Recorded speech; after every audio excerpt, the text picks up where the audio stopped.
All right, what is going on? You're listening to the Punch Drunk Podcast, where we keep you abreast of all things happening in the MMA world, both locally and internationally, and give you our super important opinions on weekly hot topics. My name is Chris Ferguson. I'm Australia's most underqualified MMA reporter and podcast host. As you can tell from this introduction, my God, I'm fucking struggling here.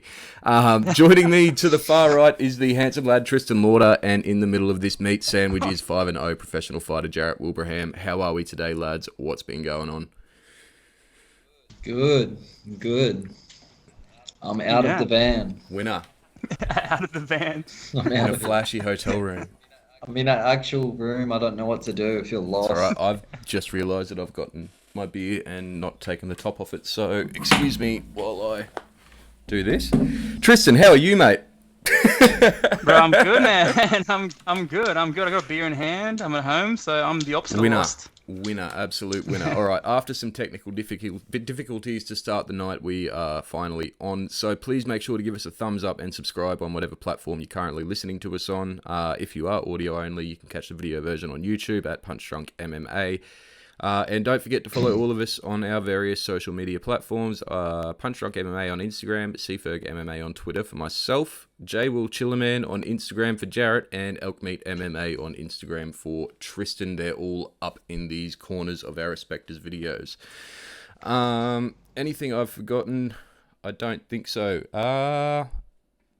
Apart from the obvious fight cancellation, Jared, how's the week been treating you, mate? The end of the week's a bit better now that I'm off that fight week diet, which is a bit rough. Yeah, it's bad news, but it is what it is. We'll dig into that a little bit later on. And Tristan, good week for yourself, mate. Much going on, much to write home about. Well, just a hectic week of work, man, and then fucking got the UFC this weekend, so I'm pretty keen. You know, it's always big hype on the lead up to the fight, so it's always nice to be watching the embeddeds and whatever else. So I'm a bit Just entertained. As a side note, how good is the one embedded per day leading up to it? It gets you fucking hyped, doesn't it? It's good. It's one of the best promotional things they do, I think. Oh, I fucking love it, man. It's so good. Like every day, come home and watch it. It's good. Watching it at work, even getting paid to watch it. It's pretty Very nice. good. All right. So before we dig into this coming week's card, pardon me, pretty big main event last weekend for Chito Vera and Rob Font. Marlon Chito Vera defeats Rob Font on the judges' scorecards via a unanimous decision in the main event last weekend. Started as a fun, kind of even fight in the early rounds, I think, and ended up being pretty one-sided beating in favour of Chito by the end of it. Initial thoughts on this fight, boys? What were the takeaways? Yeah. Dude, just like yeah. We'll figure out the dynamic at some point. Yeah. I know. I'm looking at Jarrett. He's looking at me. So it doesn't really make any sense. We'll take turns. Nah, dude. I loved watching the event. I loved watching the main event. I was definitely so impressed with Chito and just defensively. It's so weird because he's kind of like he's not exactly evasive with his footwork or nothing, but just like he's standing there getting hit still, but just the hits don't seem to be doing no damage to him. His his shell and stuff's so tight, and just the way he kind of defends himself is just it's great. And it's like the second fight in a row that Rob Font has like outlanded by a large degree his opponent, but has come away with a loss. Yeah. And so it's kind of weird, like the damage. It was discrepancy. Pretty crazy, man. So 273 strikes landed for Rob Font to 167 for Chito, and I mean, you look at it on paper and you're like, how did Chito Vera win that fight? But when you tuned in live and you can see the amount of power that he was putting on the end of those punches, it's pretty easy to see how he come away with that decision. I actually thought he had some chances to finish it there, especially in the fourth. He was just kind of standing over him after he dropped him one of the even the fourth round, late in the fourth, and he was just standing there and it's like, man, what are you doing? But he got away with that decision. Jarrett, what were your thoughts coming out of this? Well, when it kicked off in the first round, and I think even into the second, I was thinking, oh no, this isn't going that well for Chito. It just started to look bad. But in the back of my mind, I'm like, Chito does this a bit. Like, he will always take a flogging in the first round. And then eventually he just wears him down. But, yeah, the punch power was the difference in it was amazing. And I don't know if any of you boys listen to his podcast with Joe Rogan. No, I can't say I have. Joe, yeah. So yeah, good, that one. So good. It was good. He's a lad. But he was talking about how he just stands in the gym and spends like countless hours against the wall and just snaps out this straight punch. So it's like not even telegraphed. You can't see it coming. It's just like, boom, straight out right in front of him. And you can tell hours of doing that over and over again. He's developed this power starting from his feet all the way to his fists. And I think maybe Font must be missing that sort of like connection to the ground when he punches, because he lands a lot, but it just didn't seem to even put a mark on Cheeto's face. I was shocked. Yeah, no, I was, man. I don't understand how you can hit someone 273 times, most of them in the head. I think he was like 75% or something to the head for Rob Font, and he barely had a mark on him, Cheeto Vera, at the end of it. It's mental. I do wonder if the early calf kicks that he was putting on Rob may have really softened up a lot of those punches in the end. But it baffles me. It baffles me how you can hit someone that much and not really leave a mark on them. Yeah. And I was like super impressed with Cheeto's his cardio as well. Oh, Man. 100%. At the end of the 5th round, he was fucking ready to go. Looks like he could do 10 rounds, man. Yeah. It's like, this motherfucker's training hard, doing marathons and shit. Man. That was cool He's definitely putting work in now that he's hitting the top of the division, I think. Super emotional fucking post-fight interview as well. You could tell how much that win sort of meant to him, I think. What do we think is next for both? So Cheeto's since called out Dominic Cruz on Twitter, and Peter Yan has, or actually no, he called out Dominic Cruz on the MMA Hour, I'm sorry, and then Peter Yan's called Cheeto out on Twitter for a fight down the line. Both of them are pretty good. I think I like the Cruz fight most, though. I think that's a pretty good fight for both at this point. What fight would you take if you were Cheeto? If you're Cheeto, you're probably taking the Cruz fight, I think. Would a win over Yan line him up right there for the title? Oh, 100%. Yeah, no, it would, but I think building his name, a win over Dominic Cruz, and then cruising towards the title, I think that does a lot for him, for his name value going forward. Look, to be fair, so does Peter Yan. So look, I don't know, but yeah, look, you got Corey Sandhagen up there as well, who's not really doing a whole heap at the moment, so he's in the mix there too. Another great fight. How do you think Cheeto does against, let's say, a Dominic Cruz? I think he struggles because he doesn't move a lot. You know, he's definitely there to be hit. Cruz is just lateral movement, side to side, and lots of angles. And I think maybe that's the type of fighter that Cheeto may struggle with, because I find him very Muay Thai. Oh yeah, 100%. Especially with the elbow, man. Anytime it gets into dirty clinch boxing, those elbows are always on display. Hell yeah, I love seeing that shit for sure. Oh, those slicing elbows, man. Fuck.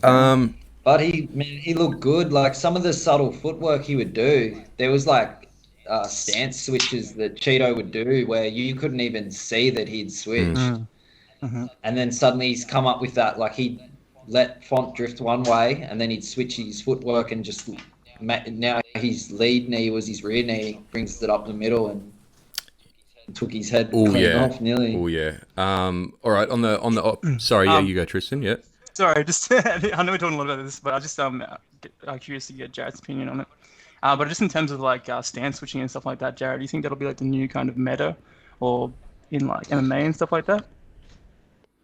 Yeah, I think if you're not stance switching, your coach is probably like stuck back in the past, and he's just resisting the change. Yeah, the idea that you're better off just working one stance and get better there. But why would you not work?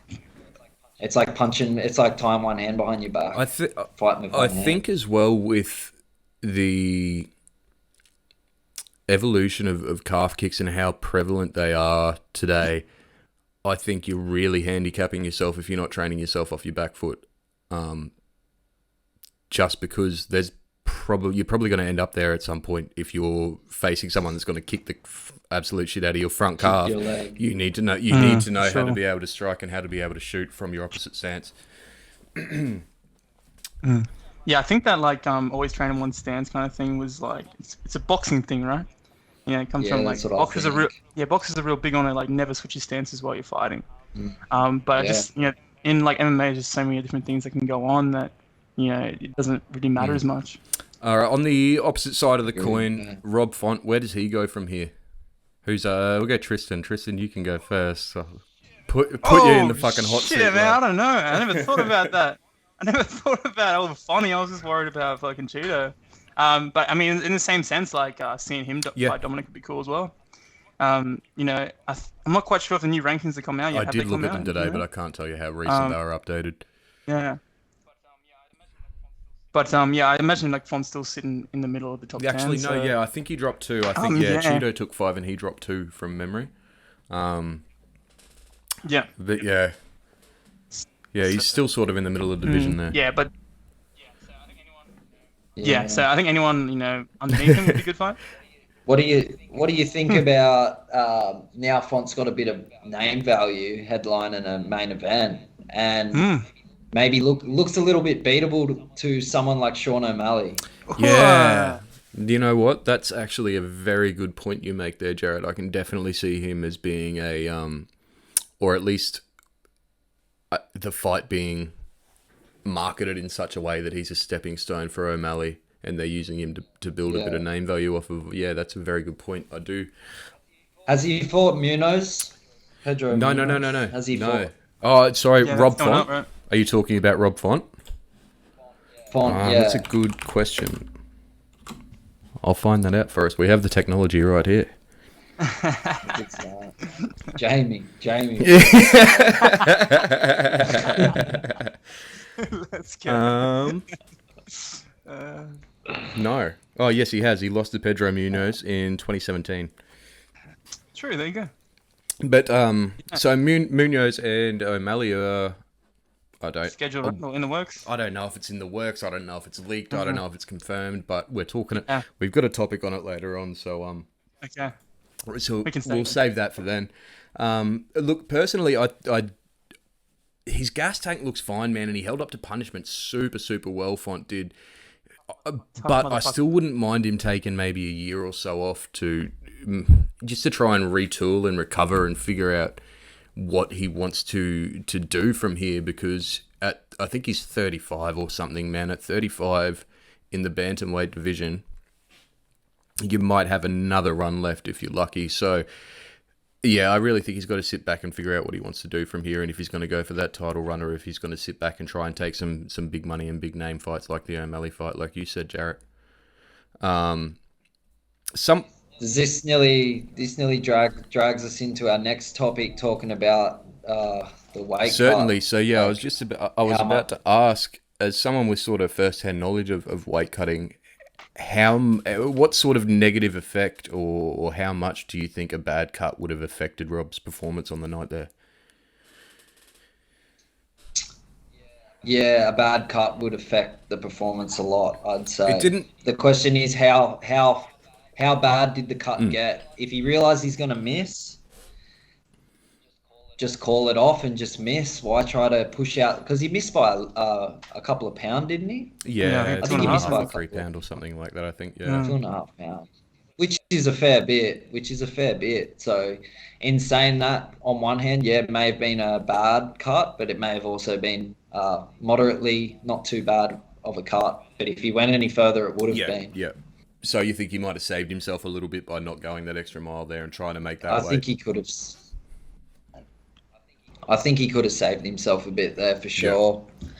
I definitely think that. But, it's like what happened there. There's like a number of factors, because you should be having someone oversee everything that's going on in your camp, especially at that level. That's why so many guys are with the fight dietitian. You go with the fight dietitian, you're going to make the weight. Yeah. You're being looked after and cared for, and you're not making your own decisions. But it could also be on the part of Font, as I was saying earlier. Someone he could be sneaking into the fridge in the middle of the night and not tell her out of the cupboard, and not turning up the train and not burning the calories. Don't put him on blast like that. He could have just made a mistake. Yeah. You don't know.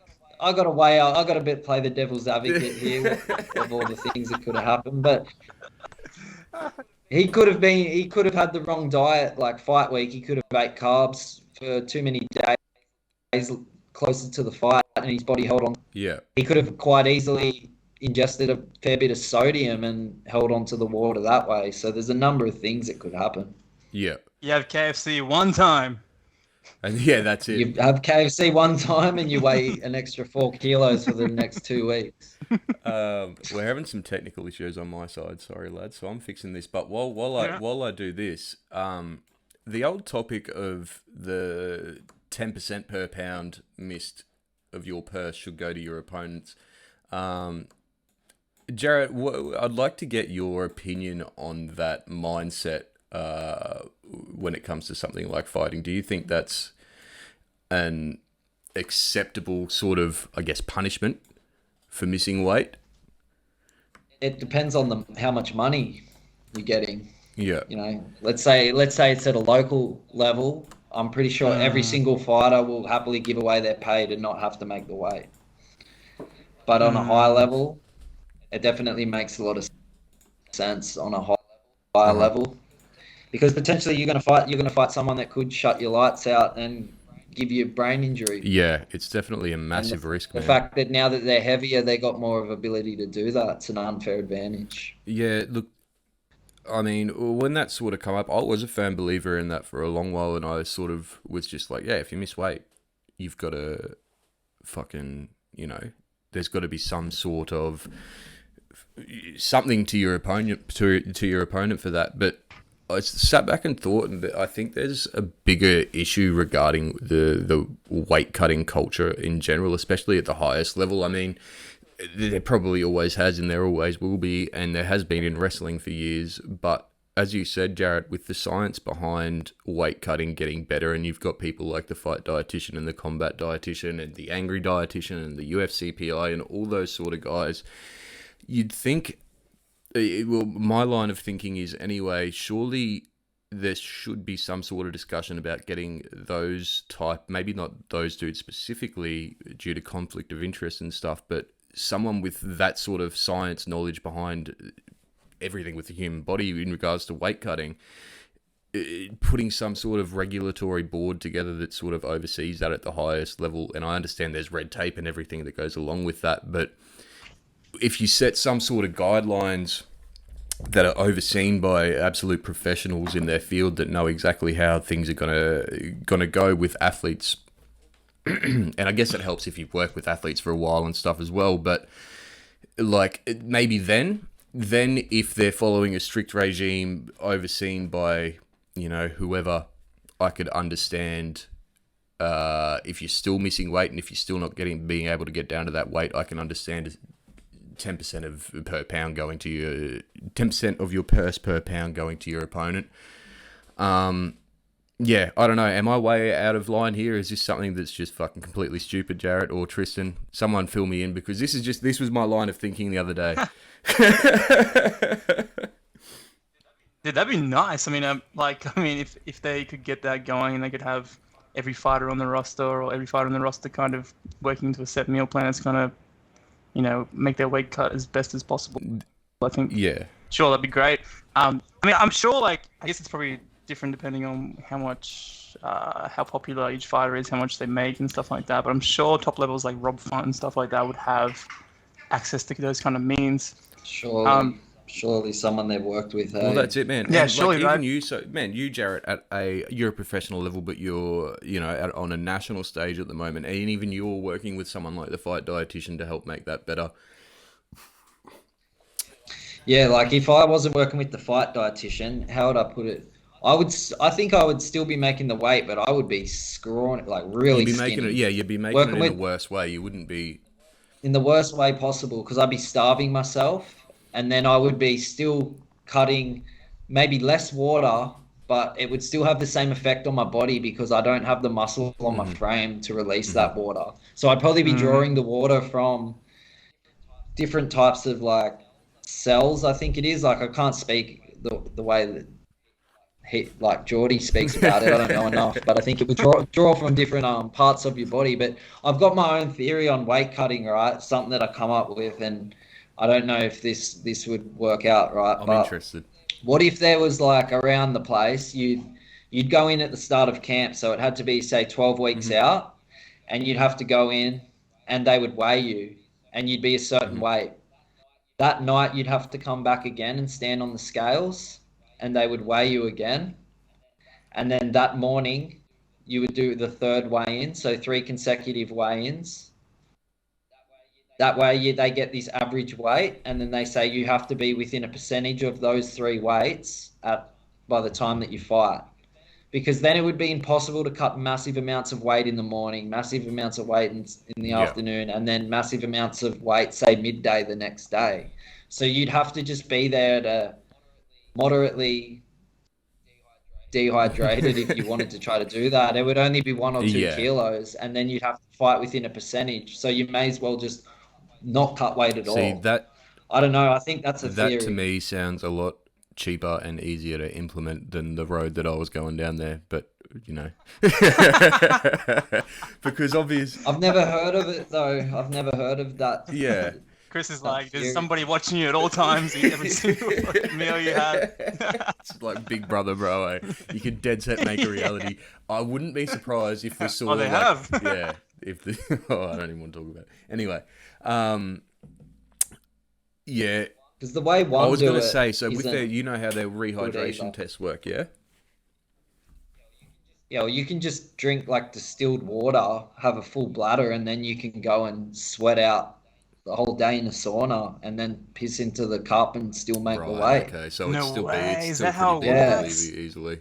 Yeah. Easily. I've heard Geordie talk about it on podcasts, saying how easy it is to get around it. Do you know why it's distilled water? Like, is that why does that kind of change it? I don't know. Maybe I'm just throwing that in to sound fancy. Oh no! It's distilled and carbonated. Yeah. Must be sparkling. Has to be sparkling water. Yeah. Hang on, I don't have. Yes, has to have a few drops of child blood. That's Queen Elizabeth's secret. Fair enough. All right. Well, that answers a couple of the questions that I had for the rest of that topic, Jarrett. That was that flowed really nicely there. I'm glad we did that one. Moving on to topic number 3 from the past week. Cyril Gane and Tuivasa have been booked to headline the UFC's Paris event on September 3rd. This is a massive fight, whichever way you look at it. Tristan, initial thoughts when you saw this matchup? Oh man, it's crazy, man. It's awesome. It's crazy. I love that it's going to be in France. That's pretty cool. Like, I think could have been Australia, is but it the first? It is the first in France. But that'd be way cool if it was in Australia, obviously. But I mean, pretty cool. It's the first one in France. But obviously, I think that gives obviously Cyril Gane a bit of an advantage or whatever.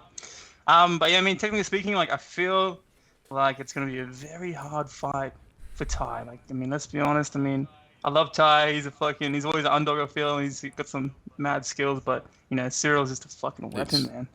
And yeah, it's a tough matchup, I reckon. Yeah, it's man. Anytime we get to see Bam Bam Bang on, I'm pretty happy, and it is a fun fight. Yeah.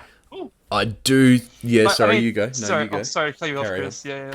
Just like to be fair though, like when I first saw that he was kind of put up against Derek Lewis, I know like Derek has a different style, and he's obviously like slower style than Cyril and whatnot, but I kind of thought, oh man, that's a big jump off the Ty as well, and then you kind of proved us all wrong anyway. So, I mean, who knows? You could do it again, man. Look, I do think that Aspinall probably, in my opinion, would have made a better pairing to see where both of those young sort of up and comers are at this point in their career. And I do think Blades and Gane would have made more sense as well, putting his wrestling to the test after copying it from Francis. But this is what we get, and I'm not super unhappy about it. Jarrett, you want to give us... You predicted it, didn't you? Yes. Look, I'm not happy about it, though. You know what I mean? I'm not mystic. I'm unhappy about it. This is like, I feel like Nostradamus predicting the world's gonna end. Like I predict real shit things that are gonna happen, and then they happen. You know what I mean? Like it's not an easy fight for Ty, man, especially on paper. I've written down some stats. This really fucking blew me away. So Bam Bam's significant strikes landed per minute, 4.54, and Gane's is 4.83. So they're relatively similar in their output. They're both in the top 10 for the heavyweight division in percentages.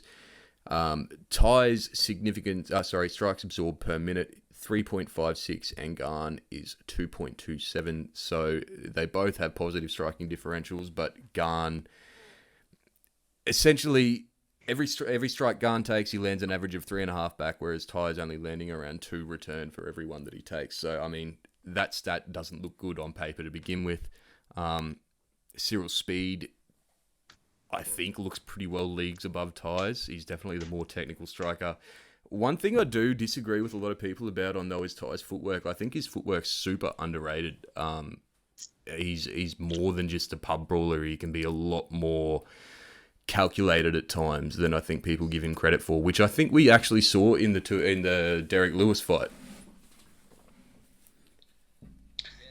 Yeah, I think it's funny because in saying that, it's like, well, Gane, he's got the movement.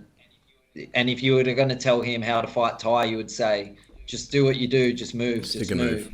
But then when you got Ty, if you wanted Ty to beat Gane, you'd have to say to Ty, just do what you do, just lunge in the wall. So they both got the method to beat each other. But it's just like, it's either going to go quickly for Ty, or it's going to be a long Exactly, night. Man. And I think one of Ty's massive weapons is going to be leg kicks. If he can get those leg kicks off early and limit Gane's movement, he's definitely going to be there more to hit. Obviously, the same as a lot of people, I'm assuming. If it goes to the scorecards, I think Gane's got it. But I'm going to be taking Tuivasa by knockout because fuck yeah, Aussies. You know what I mean? Fuck yeah, let's go. Oh, man. Either of you boys think that wrestling might be something that Ty goes to in that fight? We haven't seen a lot of it, but he has got some work in with DC, and maybe he goes back to AKA to get some more work in there before the fight. That would be awesome, 100%. But I think like a little bit when he fought Derek Lewis, and Lewis was kind of getting some takedowns and trips on him, I feel like that was kind of not exposing him per se, but like, you defensive know, kind of wrestling isn't quite showing a there, bit of weakness there. Yeah. So I mean, I don't know, like I feel like we've seen Cyril Gane be pretty crafty when it comes to, you know, grappling and stuff sometimes, and so I could see, you know, yeah. I was just thinking, like, do we know any strikers that have become wrestlers? Strikers that have become... Conor McGregor? No, it's normally the other way around, isn't it? It's normally the other way around. Now. I mean, you look at Curtis Blades, and he's a wrestler that's turned into a powerhouse striker. There's not many... Well, there's like Chandler, and there's like... There's not many strikers that I can say have turned into wrestlers too DC much. Too, yeah. It's just, yeah. I mean, when you get that wrestling base there, it just opens up so many possibilities. You know, hey Jarrett, you know, when that's safe, like you can open up so much more. So much. So we'll move on to the future of the heavyweight division. It's definitely as stacked as it's looked in years, possibly ever. I'll run through some of the bigger names in there at the moment. We got Jones and Miocic looking to come back in September, July. I'm not quite sure. It's down. We're discussing it a bit more further on. We got Ty there, Tom Aspinall, Cyril Gane, Francis, maybe, depending on what his decision is at the end of this year. Curtis Blades has looked good, and then we've got Alexander Romanov, who was on last week's card, tearing up the division as well. In for some pretty fun times ahead. What are the chances that we see Bam Bam as heavyweight champ before the end of 2023? Is it on the cards, do you reckon, boys? Am I on Aussie? Oh, don't do That's it, why I was man. quiet. No, I'm taking him. I'm backing him for the dark horse of the Division A.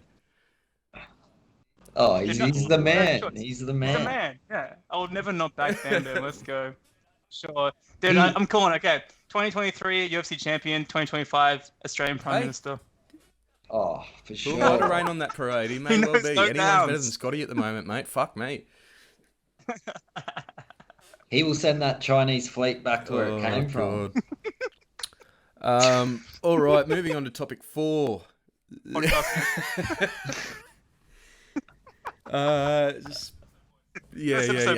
technically the second, but we fucked the first one, so. Oh, technically the second, yeah. Yeah, we did. It is what it is, you know. Topic number 4. Exciting news: Dana White appearing on the Pivot podcast with Ryan Clark accidentally leaked a whole heap of fight pairings for later this year. Most notably, we had Nate Diaz and Khamzat Chimaev for July 2nd at UFC 276. Sean O'Malley and Pedro Munoz?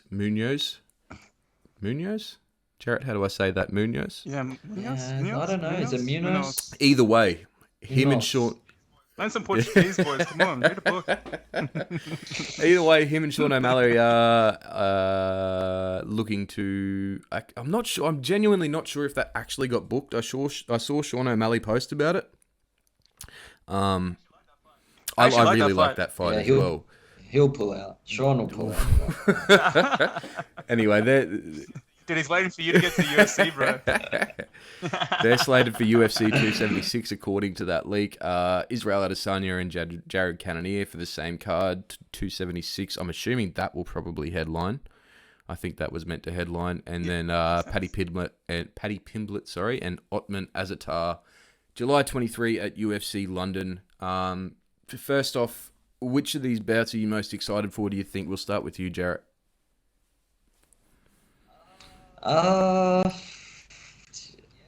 Yeah, I think Sean O'Malley and Munoz. It's definitely because you go. I can give a lot of reasons why, I guess. Starting with the fact that Nate Diaz and Khamzat, I don't think that's competitive. And I don't want to see Nate get fucking flogged on his last fight. So we'll dig into this one first because there's a lot to say on this one, and yeah, I sort of hope Diaz takes the fight and just miraculously pulls out the win, flips the table, and shits on the UFC plans on the way out. You know what I mean? Like, how good would that? And he's the type of dude to do it too. He's the type of dude that would go in there, like he almost did to Leon Edwards, man. 5th round, he get the absolute shit kicked out of him. 5th round, pulls out some bullshit submission, and is just like, take that, walks out the door and goes makes millions in boxing and just fucks up the UFC's plans for Khamzat, because I genuinely feel bad for Nate, man. He's been held hostage at this point in his fucking contract, bro. He genuinely is. And if Khamzat if he's as sloppy as fucking he was against Burns, it's genuinely a possibility. You know what I mean? You don't sound too... He literally did that with Connor. Well, true. Didn't he? Exactly. Remember he went in and dethroned Connor and everyone was like, oh, shit. Man. And especially when you lose to Nate, it's kind of like, oh, was Nate even in the top 15 at that point? That's a good question. I'm actually not sure. He doesn't even need to be ranked anymore, bro. He just does what the fuck he wants, man. Yeah. He probably got propelled into the top 15 after beating a featherweight. Because it's fun, you know? Yeah, look, I think realistically with that fight, Khamzat probably wins that as long as he doesn't get reckless. I think he's 80-20. 80-20 Khamzat. But that 20, man, I'm holding on to it, eh? I'm holding on to that 20. Yeah. Well, he didn't he didn't want to take Burns down. Like, he felt him on the ground. He's like, oh, I don't want to be down here. And I thought he genuinely would be like, I don't give a shit about your jiu-jitsu. But he was like, no, I respect the jiu-jitsu. I don't want to play with that. Maybe he does the same with Nate. Maybe. With Nate. Yeah. Do you think he picks Nate apart on the feet? I don't know. What do you reckon, Tristan? Oh, it's hard to say. I don't feel like Khamzat's the type of person to pick somebody apart on the feet. You know what I mean? I feel like he's just going to go forward and fucking brawl, you know? Like, after the thing is with Nate, he doesn't get knocked out, you know what I mean? So your options are pick him apart on the feet or stand in the pocket and brawl with him. And I don't think in the pocket and brawling with Nate's where you want to be. But I just couldn't imagine Khamzat like being there, kind of, you know, a little bit like calculated, maybe a standoffish Khamzat and stuff like that. We just we just haven't seen that. We just seen him go forward like a madman and just fucking attack full ball. So like I couldn't imagine anything different, to be honest. But like when in terms of the leaks and stuff like that, I feel like it's a pretty weird situation, right?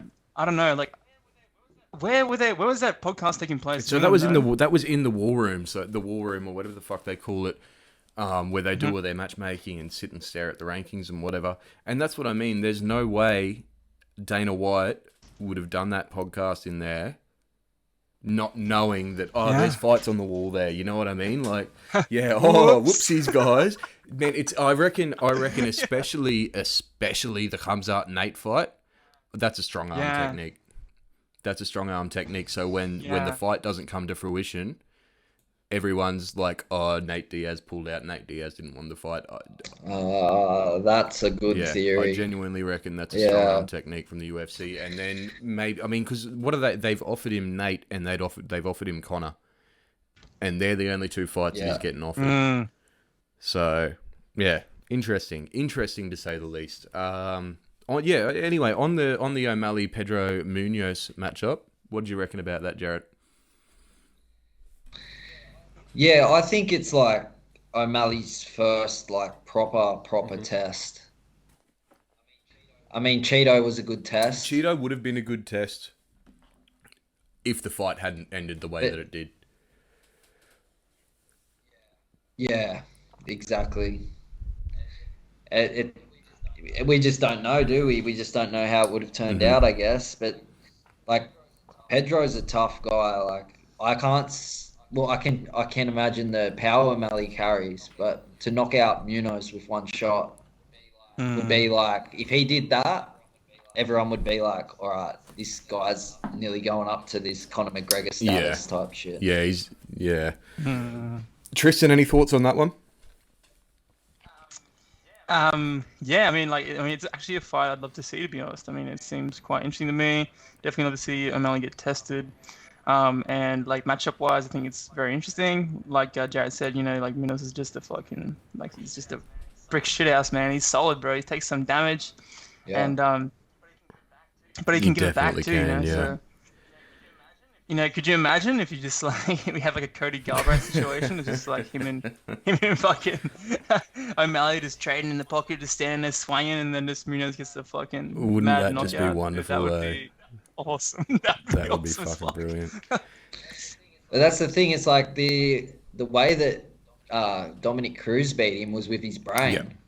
Like, he wasn't going to stand and trade toe-to-toe with Munoz. He literally made adaptations and beat him that way. And the question is, can O'Malley use his footwork, use his length, use all the tools that he has to stay away from Munoz for 3 rounds while Munoz is just coming at him trying to take his head off? At 35 in the bantamweight division, do you think how much of a knock do you think that is on Pedro?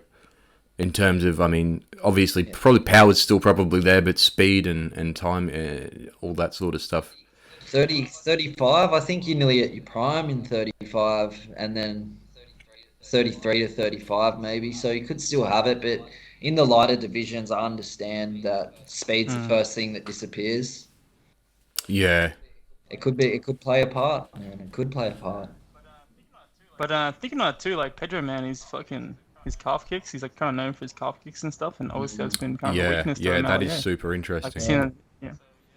So yeah, it's kind of interesting matchup. Very much so. I hope that it comes to fruition. I know Sean's posted about it. We'll see. I guess we'll see. Adesanya and Cannonier, super fun. I actually like that one, but I can't say I'm too worried for Izzy. I think we all knew this one was coming. Jared sort of earned the number 1 contender spot in that last bout. If he manages to touch Izzy, things could probably go south, but I think Izzy's movement's probably going to be on point, as it always is, and his counter-striking should keep him out of trouble. Any opinions there, Tristan? What do you reckon about this one? Much danger for Izzy in it? I'm sure it's a fight, so there's always danger. But man, like, I don't know. Personally as well, I don't know if this is a really fight that I'm that, kind of interested in or that invested in. Like, I'll definitely watch it, of course, but like, I'm not going to be like super hyped for it. I do love both fighters as well, like Izzy and Jarrett as well. But I don't know. I guess the thing with Jarrett is too that he's fucking durable. He's super durable, man. He's fucking durable. Super powerful. He's super powerful. He's been at heavyweight, and he's taking fucking flush punches on the chin from heavyweights, and that's got to count for something, I guess. Yeah, it'd be interesting. Yeah, it'd be interesting to see how he deals with it, Izzy. But yeah, Jarrett, what do you think? Yeah, I think it's a fight that Izzy's been talking about for a long time. Like, I think he was calling for that fight before he fought Rob the second time. So, and when those guys call for a fight, you know that they know that they're going to win that fight because they're so smart and their team's so smart. They can literally look at another fighter and just see things that we can't as to why they're going to beat them. So it's just a fight that Izzy wants, and I don't think Izzy's going to really go in there and finish him, but it's just going to be, like last time, patient Izzy, get the win, remain the champ. Yeah, I can see it sort of going that way as well. Which I think will tarnish him a bit, like it will affect him negatively if he's not putting on real entertaining fights. I think he copped a bit of flack last time. Yeah, he did, man, but I think... Yeah. I wonder how many title defenses he is on right now. I can't quite remember. I'm not going to look it up. But when you've got as many title defenses as he has, and I mean, you get to a point where I don't know, you just take the safe route. You take the safe route because it's the easier thing to do. You're taking less risk, you're getting your pay, and especially with this new deal that he's on now, he would be on some ridiculous amount of money just for showing up, you know what I mean? So if he gets, as long as he gets that win, I don't think he's too fast at this point. Yeah, that's true. It's like reminds me of like Demetrius Johnson. I remember like going down to watch him fight, and I was the only one there at the pub. Oh no! Man, who's this guy? Man, he just couldn't pick up a following, eh? It's so sad. He was the greatest fighter we've ever seen. Yeah, and man, I think time's done him well. I think people are starting to realise that more now, and that people respect him a lot more now than they did when he was still, fighting in the UFC and at the top of that division. Yeah, like an ex-girlfriend that leaves you, and then you... She cooked me dinner every night. What are you doing?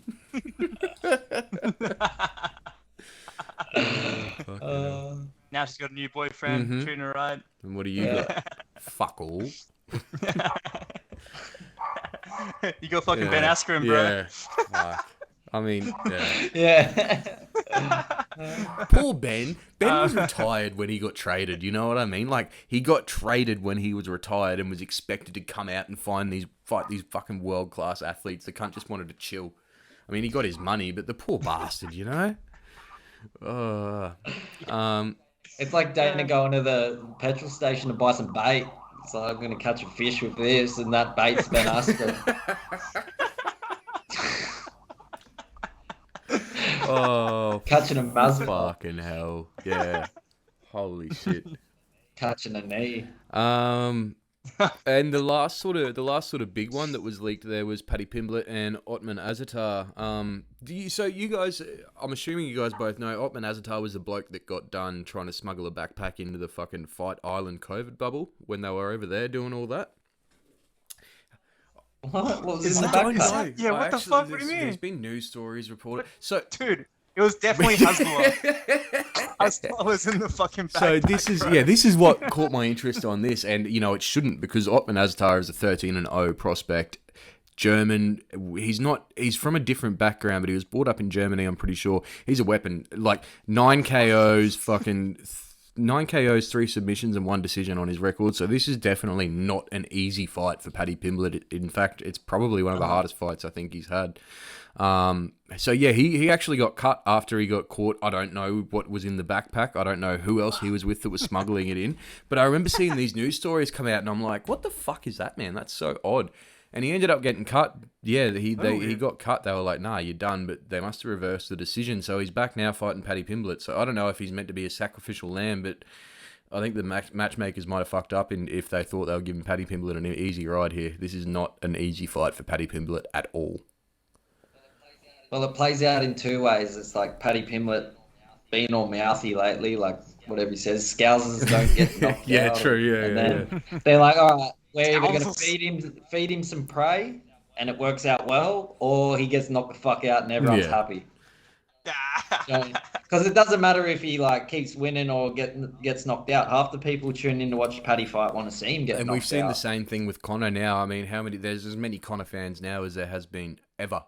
and how many times have we seen him lose now, and he's still an absolute cash cow. So maybe you're onto something there. Maybe it doesn't matter, but I thought they were sort of giving him. I don't think Paddy's as popular as we are led to believe. Do you think? He's nowhere near as popular as Connor. Connor had an entire country behind him. I don't think they come in a comparison really. Let's compare him to Sean O'Malley. Yeah, okay. Yeah, you know what? Sean O'Malley's probably got a bigger following than Paddy does at the moment as well. The only way, go on the Instagram. Actually, Paddy doesn't have Instagram, does he? He said he's gonna knock out. Does he still not have Instagram? I'll look up their Twitters then. Zuckerberg. I'll look up their Twitters just to see who's got a bit of bigger following. I feel like such a fucking social media drama queen at the moment, even doing this. It's his status. Come off following then. Yeah. Oh fuck! We're doing it though. Because he's massive over in the UK. Oh, Liverpool. I don't think there's a person in Liverpool that doesn't fucking back him. You know what I mean? He's got the backing of that entire city, but I'm not sure how far that reach extends into England and the UK itself, rather than just outside of his fucking hometown. Yeah. Paddy's on 128. Sean O'Malley's definitely got over a mil. Yeah, but Sean's been around for kind of longer, you know, in the spotlight a little bit. I feel like it's only been. Paddy's been around in the spotlight longer in maybe in the UK scene. Paddy's been around for fucking ages, but on a worldwide scale, yeah, Sean O'Malley's definitely had a more of a push. But it is weird. Like some of my maybe family members are just like casual UFC fans. They've been like, "Oh yeah, what about Paddy the Baddie to me and shit?" And I'm like, "Oh, it's kind of weird that you know." Like I wouldn't expect them to know that, you know. So I guess Sugar Sean. People just love his fucking haircut. Oh wow, Sean O'Malley's only got 383,000. Only has 383,000 followers. I thought he would have bigger than a country. Yeah, me too. I thought he had over a mil. Yeah, me too actually. Is that on Twitter? On Twitter? Yeah, I didn't check Instagram. Yeah, no, definitely. Dude, important information for the Punch Drunk podcast, man. Come on. All right. This is number one We'll investigation. move on to the quick takes, but we're going to add a little fucking intermission because I need to pee again, boys. But this is going to be a fucking recurring thing each week, a midway through pee, I think. Sorry, lads. Yeah, the pee segment. I'll cut it out in editing, I swear. I'll be back. He's got a bladder full of distilled water. That's what it is. Yeah, well, now that you're back, I just looked it up. Instagram followers, 825 to Paddy and 2.2 to Sean. Oh, wow. I thought they would have had a bigger following on Twitter. That's crazy. Yeah, because what's Sean O'Malley got to say that you're going to, like, really listen to? But you know, like, what's he going to... Isn't that what Twitter's about? Like, it's more... Yeah, true. Where he's got a lot of funny videos. He's posted himself running on treadmills, smoking a doobie. You're going to tune in to Instagram for all that content. That's true. But you're not tuning in for his witty takes on fucking Twitter, are you? He's not writing short form fucking novels like, I don't know. Anyway. Yeah, exactly. Yeah. No short. He's no Sean O'Malley, not Sean Strickland. Oh man! All right. So quick takes on other highlights from the last week. Sorry, I'm reading shit and not paying attention to what I'm doing. So we got some UFC Vegas 53 highlights. We'll run through a couple of them and maybe glance over some of the ones that were in the prelims there because we're coming up on an hour. First up, the co-main event, Andrei Arlovski defeats Jake Collier in a controversial decision on the judges' scorecards. I had Collier winning this in real time. I haven't watched it back yet to make a proper assessment. I don't know. How did you boys score that fight in real time? Collier. You're gonna say Arlovski here, aren't you? Since it went with my bet, nah, definite. Arlovski didn't win that fight. No way. Yeah. Collier for sure. Yeah, that was I don't know what the judges were That was thinking. a super tough break for Collier, man. I felt bad for him after that. Like, to be fair, I felt good that Arlovski felt good I felt good that he felt good after winning. I felt good for him, but I don't think he should have won that fight. I think that was a clear Collier win, but yeah, it is what it is, I guess. Yeah. You should have got a Saltamato. Yeah. What's going on? What's going on with that? Like, it needs to be locked in jail, man. I don't understand, like, how many years has he, like, him and Derek Cleary? Bro, Derek Cleary too, how they still have a job is fucking beyond me. Like, do they not have any higher ups that will sit with them and watch the fight that they watched and go through it and score them with them in real time and be like, can you not see how fucking yours is super discrepant to how it should have been? You know what I mean? Like, I understand some of it's subjective, but there's some scorecards that both of them have put out and you're just like, how did you come to that sort of decision, eh? Maybe they just, like, not even watching the fight. They're like, oh, Sean O'Malley just posted on Twitter. I got distracted. You know, and it's like, then they missed half the round and they had to... It wouldn't be Sean O'Malley, yeah. It'd be fucking Paige Van Zandt posting on Twitter. Oh, okay. Oh, fucking, what's her name? Valerie Laredo. Oh. Yeah. Those are the ones that get me. Moving on. I swear I'm always unfollowing them, and then all of a sudden I'm following them again. I'm like, what the fuck? She's got talent, but it's not in her fighting skills, so... All right, moving on from a judge's robbery to a bloke that didn't let it get that far. Joe Anderson Brito viciously knocks out Andre Touchy Philly 41 seconds into the first round of their fight on Sunday Australian time. I don't really have much else to say other than, wow, that guy is a fucking little weapon, isn't he?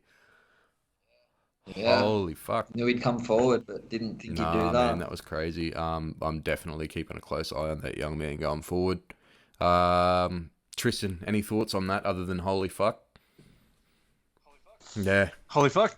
It was a pretty good one. All right, Grant Dawson submits Jared Gordon at 4 minutes and 11 seconds into the third round of their lightweight matchup. Dawson seemed in control most of the fight. He took Gordon's back multiple times. The third round was an absolute belter. Dawson eventually locked in the rear naked choke towards the end of the round. He's 28 years old. He's 18-1 as a pro. His future is bright. He's a future top 10 staple, in my opinion. I've got, Grant Dawson for all the marbles. He's going to be an absolute weapon in his time. Yeah, 10 fights in a row, I think it was. He's good. Yeah. And he's got a chin. He took some absolute shots from Jared Gordon in that fight too. And then further down on the card, this was one that I think we were supposed to have the weekend before last, but it got moved to this past weekend. Heavyweight prospect Alexander Romanov moves to 16-0 after defeating Chase Sherman at 2 minutes and 11 seconds into round one. Another one where I was pretty much just like, holy fuck. I think we all know this kid's a bit of a weapon at this point. Yeah, easy work that was. Yeah, not really surprising, was it? Super easy. He was some mad, he's like, what was the fucking betting lines for that? Was insane. Oh, yeah, he was minus like 12. Like 700, minus 700 or something like that. I think it was a record or something. Yeah. Biggest difference. And that's why. Yeah, it makes sense. I mean, so that's his fifth KO. He's got 10... He's got 5 KOs, 10 subs, and 1 decision on his record. 31, super, super young for the heavyweight division. I'm going to go out on a limb and say title contender within 2 years, I think, in the heavyweight division in the UFC.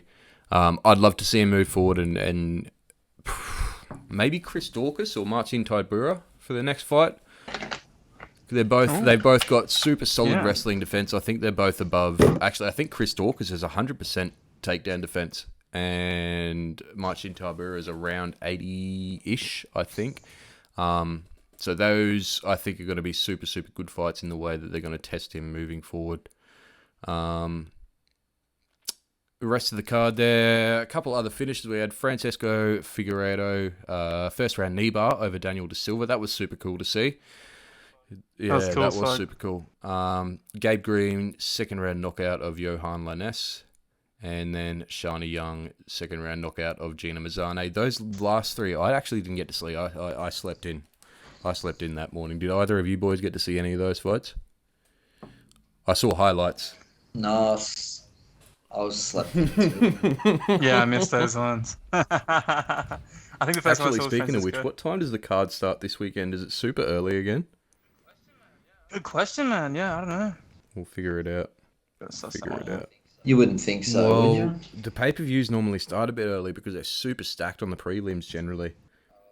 Oh, yeah. I don't know. I like it when they do, though. I like waking up Oh, to 100% fights. I do, man. But it's Yeah, when you've it's got to nice. wake up at 5 o'clock to catch a prelim that might be exciting or might not be. It's a little bit much, you know what I mean? See, I can't drink beers with the boys, Yeah. so a coffee in the morning watching a fight's like the next big Oh, thing. 7:30 we start this weekend. That's not too bad. That's pretty good. Oh, That is yeah, respectable. sure. Other highlights from the week. I know neither of you boys caught it live, but did you catch any of the highlights of the Taylor Serrano fight at all? I didn't actually catch that, man. No. I've seen Yeah. highlights, man. Look like Mate, Wow. I tuned in live. I loved every fucking second of it. It was an absolute belter of a fight. Super, super big moment in boxing history. Selling out Madison Square Garden. Yeah, I don't know. All I can say, I think Taylor won the fight, but regardless, both of those women deserve a fucking round of applause. Honestly, that was a ridiculous fight. I'm hoping 3-minute rounds for the rematch. I'm hoping the rematch happens to begin with, but I'm hoping 3-minute rounds for the rematch. It looks like it will happen. But yeah, regardless of that, man, just super happy to see both of them get the recognition that they deserve. They're both fucking outstanding in their field, man.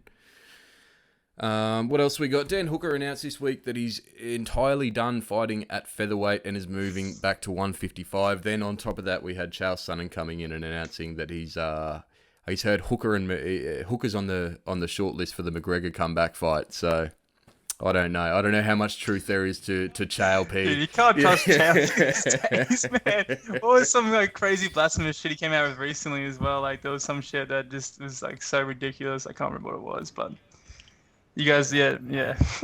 He's crazy, man. it's offensive to Hooker because if that means Connor's going to fight him, it means he's proper washed up now, I think. Ah, Well, hot take. I love it. because how many? But Hooker's been fighting some of the best, and he's had a bad Yeah. run, and Yeah. he's like on a massive win streak, and then it's like, all right, well, let's get him a fight with Connor. Kind of doesn't really make much sense. I thought Connor would want to fight for a title or something that puts him directly in line for a title. Yeah, I can't see him walking back into... I mean, who knows, though? It's Dana White and Conor McGregor. They're both fucking... You know what I mean?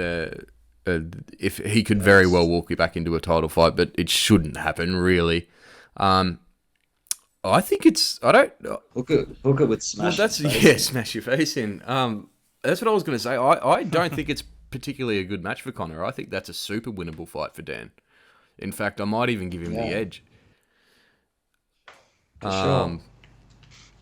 Yeah, I don't know. Conor, and the thing is, if It's hard to say. Conor lost to him, he's losing to someone who's 1-4 in his last 5 fights. That might take the wind out of his sails for good. Yeah, it's too much risk. You'd think like you'd give him like Tony Ferguson or something like that that. matchup I could definitely see happening. But who knows? He's saying he wants to return at welterweight. I don't even know. I genuinely don't even know what to believe anymore, man. I'll when a fight gets booked, good on you. I'm all in. But until then, I don't know. I don't know what to believe. It won't be bad. Tell us how you feel, Jarrett. Tell us how you really feel on that one. The only reason he'll come back is to fight Triple C. Yeah, welterweight. Yeah, but Triple C can't get heavier than Feather. He's talking. Yeah. And he's not allowed to shoot takedowns. Yeah. No. Yeah. Stand up only. Yeah. All right, what else was there in news this week? Volkanovski and Holloway 3 being targeted. I don't know. Now, is this booked or is this being targeted? Does anybody know? Does anyone have any confirmation? Because I don't at the moment. I thought I seen a date there. So July. I know it was Yeah. being looked at for July the 2nd, UFC 276, I think it was. but I don't know if it's booked or if it's just being targeted. Either way, super, super cool to see that happen. Featherweight divisions. Did Alex post about it? Yeah, he said he's back in training camp. I'm pretty sure. He's back in camp. Ah, right. But did he? He hasn't put up a poster Specifically, back in fight camp. Yeah. Holloway, I think he hasn't said that. It's got to be Holloway. Who else is it going to be? Yeah. Well, that's right. the thing, man. Like the featherweight division's pretty dry in terms of contenders that are ready for that title shot at the moment, and Volk's not getting the chance to move to 155, so it's got to happen. It's the fight that's got to happen. You know what I mean? Conor and Volk, baby. Conor and Volk are both. What does the loser do here? I mean, if Volk loses, maybe he gets another shot at the title. But if Max loses, I mean, does he just move up to? Does he just? Please, not another. Yeah, does he just move up to? I can't stand to see that anymore. Do you know what it reminds me of? It reminds me of like when Donald Trump got voted out and then he got everyone to storm the Capitol. That's like Max fans. He's like, I lost twice. Go in there and tell him I won. And then Dana's like, all right, we'll do it before third. Man. But that's the thing. Does Max move to 155 if he loses?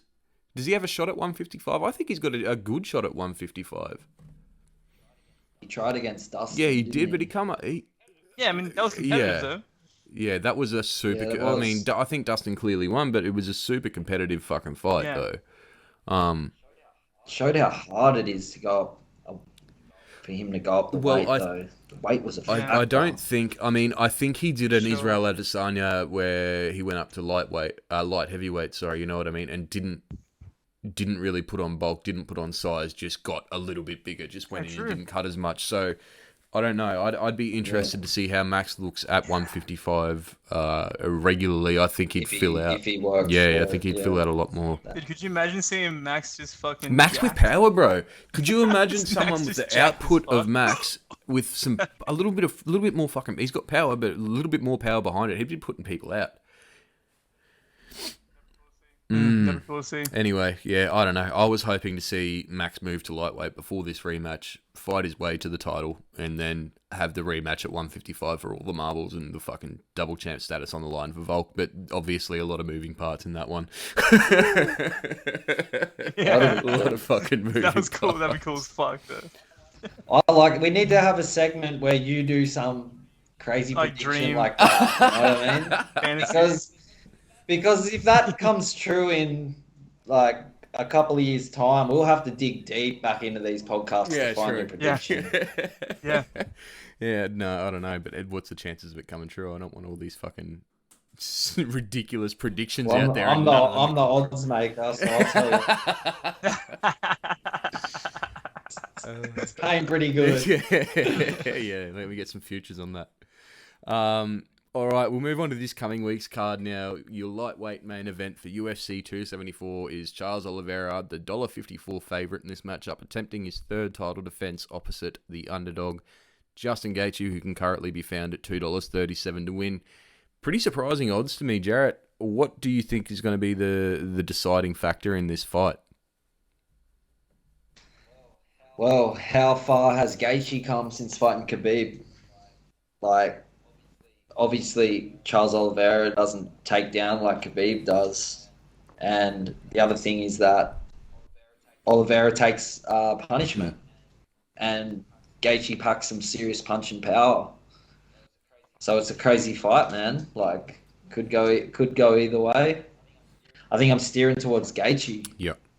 Yeah, I'm pretty guilty of fading Charles Oliveira in the past, and I'm still pretty guilty of it now because I'm going with Gaethje on this one. I think, like you said, he gets hit and he gets hit early, and he gets dropped. And Gaethje's got the power that's not just power and finishing ability. Yeah, ferocity is the right word. Yeah, correct, 100%. I can see. Yeah. But tidy of ferocity than say Chandler. He's a technical brawler, man. He used to be a brawler.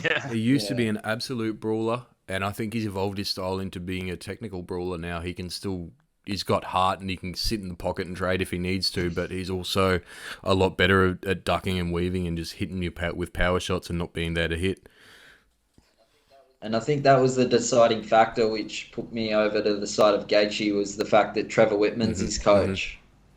And he's technical striker. They've been working together for a while now, and I think it's been a while since since that brawl, they would have tidied a lot of things up. I think so, yeah. They would have found a lot of things to work on in that fight. I feel like too, like kind of like with the interviews leading up with Charles and stuff like that, like he is kind of looking to strike a Gaethje. He's got a bit of confidence about him. I feel like he wants that brawl, and he wants to fucking knock Gaethje out or something, just kind of prove a point and say, hey, I'm a fucking striker as well. So, I mean, I don't know. I feel like, in this kind of situation, he should definitely play to his strengths and just, try and grapple the fuck out of Gaethje because, we see maybe he's got a bit of a weakness, I suppose, in that. Getting him to the ground is the hardest part. I think once he's there, I mean, he's obviously hard to hold down, but getting him to the ground is definitely the hardest part. Once he's there, I think Oliveira will be able to not control him handily, but have a bit of an advantage on the ground. But yeah, it's how and whether he gets him to the ground, I think, is going to be the biggest factor in that. My wife's home. Give me 1 second. He's got all the tools. He's got all the tools to get him down. That's for sure. Yeah, it's a hard one. Yeah, 100%. Yeah, but those odds, I mean, 237 for Gaethje as the underdog. That seems pretty high for me. Yeah. What was he against Khabib? I wonder what he was against Khabib, though. That is high. Yeah, that is pretty high. I don't know what he was against Khabib. That's a very good question. You would think Khabib would be a pretty fucking strong favourite in that.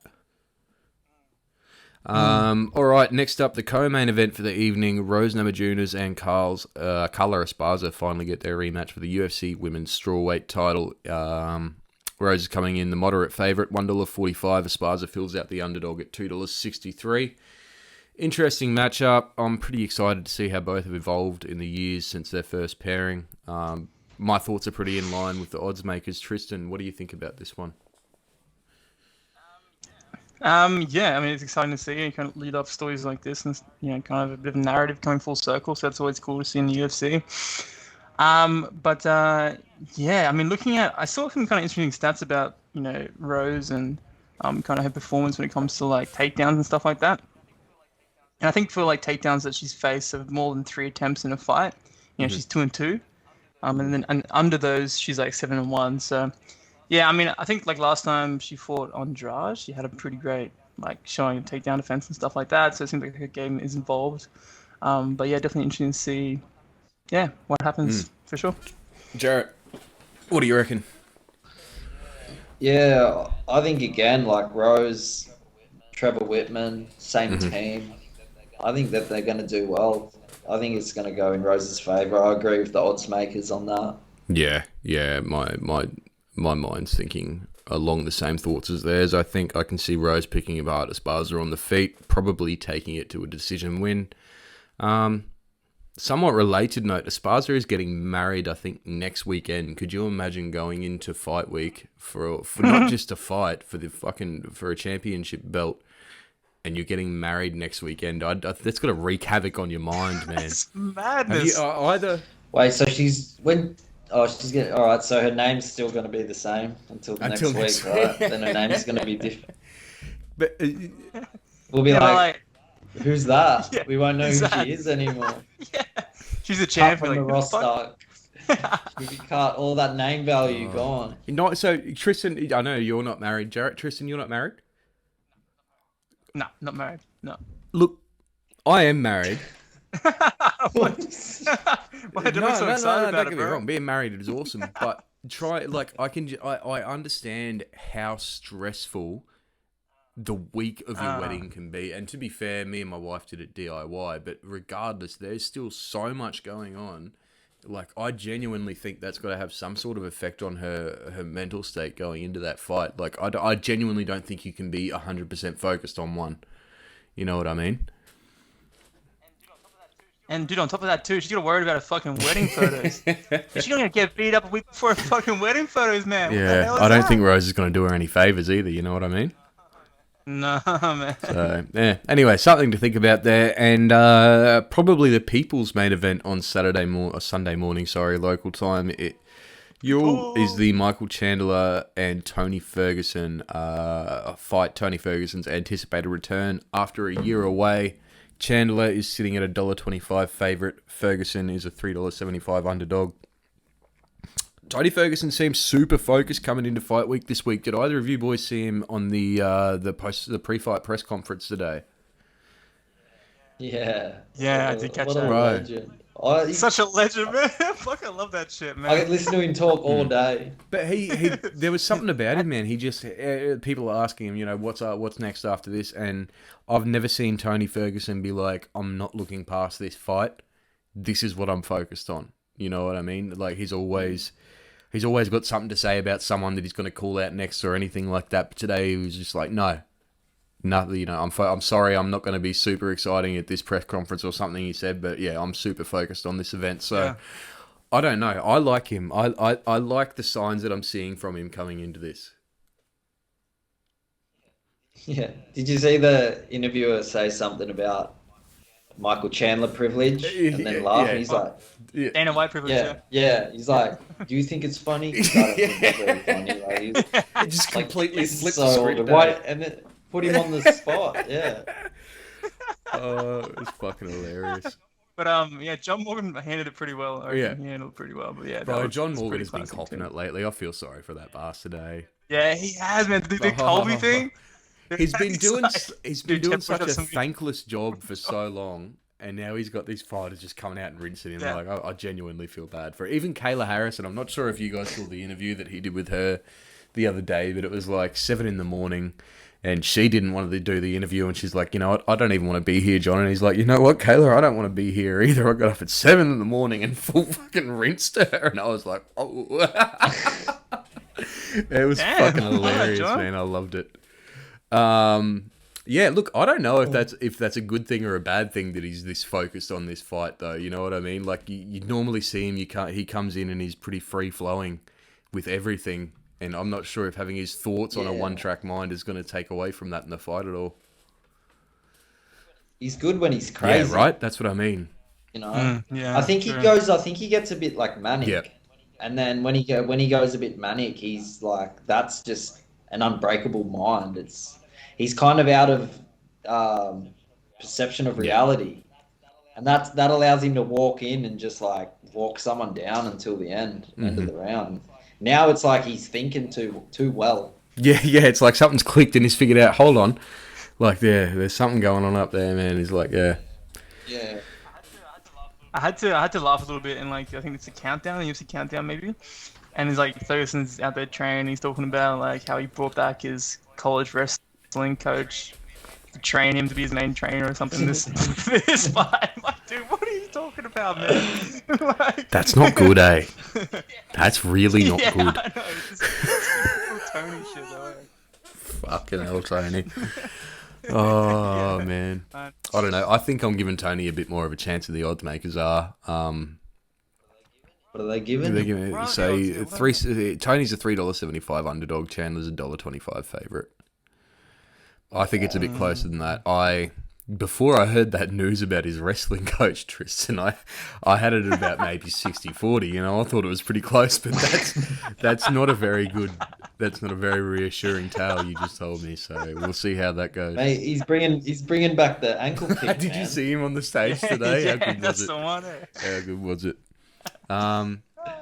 But I think Tony you notice Tony leans back a lot all the time. Whenever you punch him with anything, he'll lean back. And what does Chandler do? He throws. And then when you lean back, he comes forward again. And then if you lean back, he comes forward again. So he'll do long jab, long cross, long overhand. The shifting, I think it's the shifting overhand right that he throws, and he shifts into a southpaw position, and it closes so much distance. And I think Dustin does a similar thing as well. But yeah, I don't know, that you can't just lean back on someone like that. That's not going to do you any favors. Yeah, you go. Sorry, just one sec. Just like I think I rewatched the Tony Ferguson Kevin Lee fight recently, and like honestly, man, like I don't want to bag Tony out, but like I feel like, you know, definitely his main strength with his mind, and 100%, his durability, man. Right? That's what like skill wise. I feel like he kind of maybe is lacking in certain areas. He's right? unorthodox. He's unorthodox, and that works in his favor because you're right. He definitely doesn't have the technical skills that a lot of other people at the top of that division where he is that they have. But he's unorthodox, and he makes it work for him, and he's got the mind where he can just walk forward. I mean, even in that Justin Gaethje fight, he didn't get dropped. He didn't quit. The ref called it on him. He's sitting there trying to shake cobwebs out of his head so he can keep fighting. That's a strength of his. But yeah, no, technical ability. He definitely has. You wouldn't show him to like your friend who you like. This is MMA, and you show him Tony Ferguson. You know, like I don't know that. He's throwing his like they hand would and shit. enjoy it, but like it works. It works. That's for sure. But it's like you'd want to show someone who's got like the clean, crisp punching. The hands come back to the chin. It's the neat head movement. But Tony's style, it reminds me of like when a new guy comes into the gym. And you go to spar some new guy that doesn't know what he's doing. Next minute, he moves his head this way while he punches you like this or something strange, and you can't get reads on it because it's not natural. Right, yep. It's not like a head movement, moving around like a rhythm. They're just like got their own jerky. And rhythm. I think in the last 3 fights, I think you've definitely seen people catch on to that. And they're starting to pick him apart technically, which people weren't able to do because they weren't able to get reads on him before. But yeah, people are starting to really click on to where they can start to take advantage of Tony Ferguson. All right, quick run through for the rest of the card here. On the main card, we've got after the 3 main fights that we just discussed, Oven St. Peru taking on Shogun Hua. Fuck yeah. I didn't need to see this fight.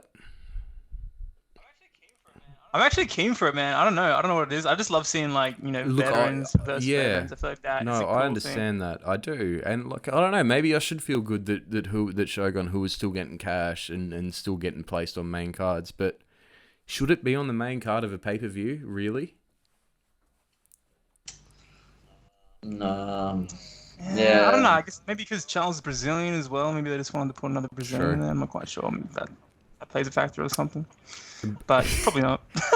I mean, what are we paying? I mean, we're paying still $50, but I think the US is paying like $80 or $90 per pay-per-view now. You know what I mean? Like, you got to make that worth it. Under that, we've got Donald Cerrone taking on Joe Lozon. Another fight that maybe I didn't need to see, but I'm actually a little bit more interested in this one. I think this is going to be a super, super fun fight. Yeah, super keen for it for sure. Just want fucking Donald to head kick, knock out someone. That'd be cool as fuck. Yeah, it'd be nice to see him. Do you think it's going to go that way? Like, I was pretty shocked with the odds. What are the odds? Like, what are the odds? Joe Lozon was paying $2.50. Oh wow! And I mean, he hasn't fought in, and like the guy hasn't fought in a while. I think 2.5 years almost. And when he did fight, he still looked good. Last, didn't he just annihilate? Yes. Pierce? Yeah, he still looks good, man. Annihilated him, man, and like looked so crisp with his striking. And then it's like they're probably going to say, "Oh, ring rust. We'll just drop him down to 50." Yeah, I don't know either. I'm pretty keen to see how that goes because in my eyes, that's a 50-50 fight. Yeah. Sometimes Cowboy just comes out so like he's so hot and cold when he fights. You just don't know what you're gonna get. And when he comes out and he's like that big speech about his kid and getting all emotional like that, I don't know. I don't know. Do you think Cowboy's the type of guy that fights well on emotion? Like every time you piss him off, like Masvidal and Till, they're like, "You know my name? You want to know my name now?" He's just like, "Oh, I'm a deer in headlights now." Because you made him angry. Yeah.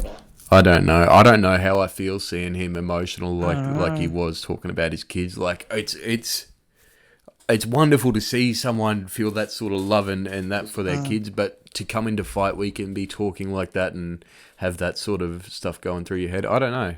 I don't know whether that's going to do him any favors or not. Wouldn't do me any favors. How many kids have you got, Jarrett? I don't None that I know of. Under that, it's super fun fight in my opinion. Randy Brown and Chaos Williams going together at welterweight. Man, two super talented prospects.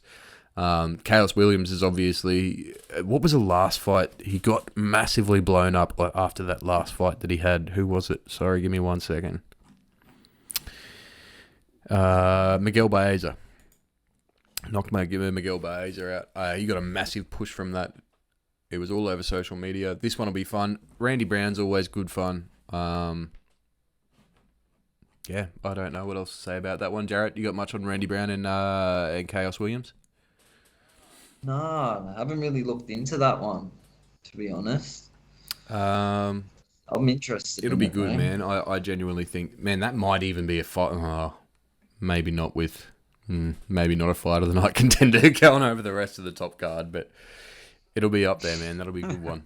After that, we got Francisco Trinaldo taking on Danny Roberts in a welterweight clash. Again, another fun one. Trinaldo's a bit of a veteran at this point. Danny Roberts is still pretty young, I believe. Francisco Trinaldo. I actually watched a really good breakdown on YouTube from maybe Jack Slack about Francisco recently, and super interesting guy, and just he really rocks that southpaw fucking style, you know. That's his key, right? He's southpaw. If you put him against, he's like used to southpaw versus orthodox. You put him against another southpaw, his skills go, you know. So yeah, but yeah, always comes out fucking ready to knock somebody out. So yeah, he's good, man. He I think he had a win over Jai Herbert last year. That was just. Hey, I'm not sure if either of you saw that. He hits Jai Herbert, man, and Jai just like, I don't know what happens to him, but man, it's not actually, you know what that knockout was? That was the knockout when Dan Hardy blew up at Herb Dean. That was that knockout because Herb Dean let it go for too long. That was up there. I remember that. Anyway, fun fight. Trinaldo's a vet. That's a good topic for another time. Then we're on the prelims now. Macy Chiasson taking on Norma Dumont. I think I favour Norma in that one, but Macy's always fun to watch. Either of you boys got an opinion on this one here? No, I haven't looked into that. We might just run through the rest of them pretty quickly. Brandon Royval taking on Matt Snell in a bantamweight clash. Blagoy Ivanov taking on Marcus Rogerio de Lima. Andre Fiallo taking on Cameron Van Camp. This one, actually, I am quite interested in. Andre Fiallo came off the Dana White Contender Series last year. I think this might be his third or fourth fight in quick succession. Pretty sure he fought like last month or something as well. No, he didn't come in off Dana White's Contender Series. Sorry, he came from UAE Warriors. This is his third fight in this year, which is pretty crazy. We're only in the 5th month. It's pretty good. What? Yeah, man, he looks really good. Like stand up, he's an absolute animal. He's got power, he's got technique, he's got precision. Cameron Van Camp, good on the ground. I think he's going to get picked apart. This is his debut in the UFC, so I think he's going to get picked apart there. This looks like a bit of a gimme for Andre Fiallo. Tracy Cortez taking on Melissa Gatto. That'll be a fun one. That'll definitely be a fun one. Brian Ortega's. Brian Ortega's side piece taking on Melissa Gatto. Clay. What do you mean side piece? Main piece, side piece. Who am I to judge? I don't know what she is, bro. I don't have him on speed dial. Clayton Rodriguez, this is his UFC debut. He's 7-1, taking on CJ Vergara, who come off the Contender Series last year. Lupita Godinez taking on Ariane Carnelossi. Have either of you boys seen or seen a photo of or watched Ariane Carnelossi fight? She's from Brazil. No, actually haven't. And she's super short. But if she isn't juicing, holy fuck, bro, she's more jacked than Jessica Andrade. And I genuinely don't. I'd like to see how many times you've started or have tested her, because she is, bro, she got pimples all over her and shit. I don't like talking shit on fighters, man, but if she's not juicing, I don't know what's going on there. Yeah, how do you spell his name again? Ariane. Carnelossi, Carnelossi. Damn, all right. Brazil have like it's kind of like here, but the no jab, no return policy, but with steroids. Anyway, regardless, she's super jacked. And then kicking off the prelims, Journey Newsom, 9-3-0, taking on the newcomer Fernie Garcia, who is 10-1-0. Another great fight. I might be up for that one, actually. 7:30 this weekend, we might be on. We might be all good. Can make it work. Cool. All right. I think we're on to Jarrett's bets for this week. Now, are we going to recap? Pardon me. We're going to keep... I'll give a bit of a rundown of what happened first, so anyone who's listening is a little bit filled in anyway. We recorded last week. Everything went... Man, fantastic episode. We were all super, super stoked with it. And a heap of audio issues. But regardless... Jarrett put some bets in last week. I think we're going to recap him this week so he can rinse him for all the money that he lost. And then he's going to give you some tips for this week, and they're probably going to win, aren't they, Jarrett? I lost money because I didn't put money on, boys. Don't you remember? We cleaned up. It was all right. All right. So last night, I don't have it in front of me actually. I picked Arlovski by decision. So. We we'll know run through lost, the first parlay that we had was Arlovski money line. Was it decision or money line? Decision or head to head? Oh, did you say you had it? I thought it was head to head. It might have just been head. No, I thought it was decision. It might have just been head to. Yeah, I think you're right. Maybe head to head. Which come up. I mean, maybe it shouldn't have, but it come up. And then we had the next one there, Jarrett. What was that one? If you can remind us here. Andre Philly, first round knockout. How did that one go for us? I mean, to get knocked out. I don't think any of us saw that coming, to be honest. So close, but so That's far. a good bet. I still like that bet. If Andre Philly was fighting Joe Anderson Brito this weekend and I had no idea what happened the last time they fought, I'd probably still take Philly by first round knockout. You know what I mean? That was a good bet.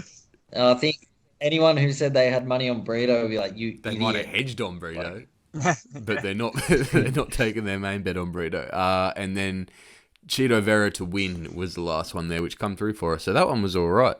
That was pretty good. The second parlay was the same again.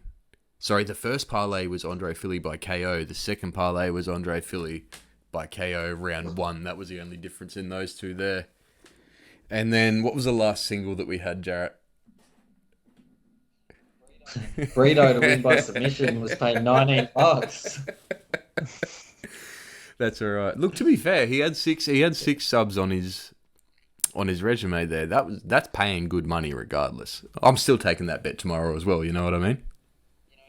You know, if Philly fell face down, he probably would have got Brito jumping on his back. And we might have had a sub. Exactly. He fell the wrong direction. Look, he fell funny. That's the thing about betting, boys. You know, sometimes people just don't fall the right way, and sometimes that's Saldamado's the judge, and then your multi's screwed. Oh fuck! All right. Speaking of multis getting screwed, what have we got this week, Jarrett? You got? Are we? Is it 3 again? Are we doing 3 this week? Nah, we're just doing the one. We're doing the one. All right. Week. Let's go. Yeah. I'd hate to get 3 wrong again. So I'm backing Justin Gaethje to win. He's paying $2.46, and that's why I had to include it. Wow, you got him at good odds. When did you take that? I took it today at about. Is it on Sportsbet? Maybe. Yeah, Sportsbet. Yeah. No, actually, $2.37. Yeah, right. Well, I hit the power play on it, which bumps it up. How good's the power play? Power play's so fucking good. And then this one's a bit of a risky one, but it's paying well. I don't want to put a multi out there that's paying shit. No. You know what I mean? Everyone's going to forget that. Everyone will forget they lost a little bit of money, but they'll remember when they win a lot. I love the logic. I genuinely love the logic. I like it. So Joe Lazon, yeah, $2.50 he's paying, and I was really impressed with what he can do. So I think he might put it on Cowboy. And then I've got OSP by knockout, and that's paying $3.65. That's pretty good. How confident are you in that one? He packs some serious power, doesn't he? Yeah, he can knock out motherfuckers. Yeah. Yeah, and when you look at Shogun. Yeah, when you look at Shogun, he leaves himself quite open nowadays. He's just not the same as he used to be. Again, another Brazilian he's not allowed back into the country because he won't tell. All right. So it's paying if you hit the power play. It's paying. It's gone from $20 to $22.45. That's not bad. That's pretty good. Pretty good. All right, we'll see how they go next week, Jarrett. We might rinse you again. Get ready to roast. You rinse. Whatever you do. You know what? I should start keeping tabs as to like how much money you would have lost to how much money you would have won. That would be brilliant. I think you should do that. I think you should do that. Each week we'll update it, and we'll do a yearly. We'll do a yearly running count of how much money we've made or lost. How much I owe. Pay your tick, bruss. I'm trying. All right, we'll move on to the local spotlight this week. We did it last week, but we'll do it again this week because nobody gets to see last week's episode because it was fucked. Eternal 65 is on Saturday, May 7th, streaming on Fight Pass all around the world. That's tomorrow for anyone listening, or actually, when you're listening to this, it might be today because we're uploading on Saturday. Regardless, pretty good looking card all around as a result of a few cancellations earlier this year. But first of all, the man sitting to the right of me, Jarrett Wilbraham, was meant to be on that card fighting the young lad Colby Thickness out of Freestyle MMA. Jarrett, why don't you tell us what's happened there? What's going on? Yeah, I got the call. Jeez, I don't remember what day it was now. Maybe it was... What day is it today? I got the call this week anyways, a couple of days ago, 2 days ago. I actually seen the message from Colby come through on my Instagram saying, I don't know if you've been told, but, he took a head clash in training. He went back home and suffered a concussion. And I think he took a head clash like a few weeks earlier, so the two may be related, Getting 2 head clashes isn't real well, but he started vomiting. Obviously, you can't fight when that sort of stuff happens. And at first, I was disheartened. I just kind of went numb. I just couldn't really think. My brain wasn't working at that point because I was just on all fats, really, no carbs for a while. But like, the more I thought about it, I'm like, I'm mates with that guy. Like, he's a good kid, and I would have hated it if we got in there and I hit him with something. It led to something else, yeah. Led to him dying in a sense, because that's the possibility, or getting brain damage. I don't think I would even want to compete in the sport anymore if that happened. So, but then I got offered a big opportunity, and this might be breaking news because I think they just released it now, but they offered me, a fight in 3 weeks in Perth against Cody Haddon. So tell us a bit about Cody Haddon for anyone that might not know who he is. Cody Haddon he's a gun. He's a good fighter. I remember watching him his last fight was against Steve Erceg, and it was like a 3-round war. I think it got Fight of the Year. Oh, wow. So I remember watching, Fight of the Year it was on Eternal. And I remember watching him. I actually watched that fight like 3 times. Like, that's how good it was. I went and watched it back. So as soon as they offered me that fight with Cody, I was instantly like, book it, let's do it. Because in my eyes, he's probably like the number 1 bantamweight in the country. Like, he's been training since he was a little kid. I think he's like 2-time, I just looked him up earlier today. He's like 2-time boxing national champion. He's a brown belt in jiu-jitsu. He's got good wrestling. He's won a heap of amateur fights. So it's a hell fight. and it's my shortcut to where I need to go. And I said it from the start that I'm willing to fight anyone, the toughest fights. And then I feel it's the universe providing me what I need to get to the spot that I need to be. So yeah, I'm pumped for that. So what date was that? Sorry, Jarrett. 29th of May, and that's in Perth. Wonderful. Yeah. A co-main event. Ooh, look at you. Yeah. There Big we go. boy. Up there now. What do you? How long out are you flying over to Perth? How many days out? I don't even know. I don't know a date. Like, I hope it's a few days earlier because there's a massive time difference between us and them. Man, yeah. Even it's like a 5.5 hour that's what I was going to say. flight. Even the flight, I think from Brisbane, it's closer to go to fucking New Zealand than it is to go to Perth. Wow. Yeah, different country. Yeah, it's pretty fucking mental. Like when you go to Thailand, most of the time you're just flying over Australia. Yeah, that's it. Yeah. That's true. But it's good. It's going to be a hell fight because he brings a crowd, and it's going to be a hostile In crowd. Perth, man. And, you know, I hope when I go in there that they're all just against me. Prove 'em wrong, brother. I would love that, something like that. Yeah, I think I love that when all the pressure's on me and the odds are stacked against me. But in saying that, I think the pressure's on him. He's 2-1. I'd hate to go 2-2. That's not a good look. I'm 5-0. Like, I'm pretty cruising where I am now. Like, this fight for me is a win-win no matter what happens. He's a gun. Like, he's going to the UFC. Again, it's like I'm trying to cement my place in front of him just like I was with Colby. But this is a tougher fight and a harder fight. And ready to go.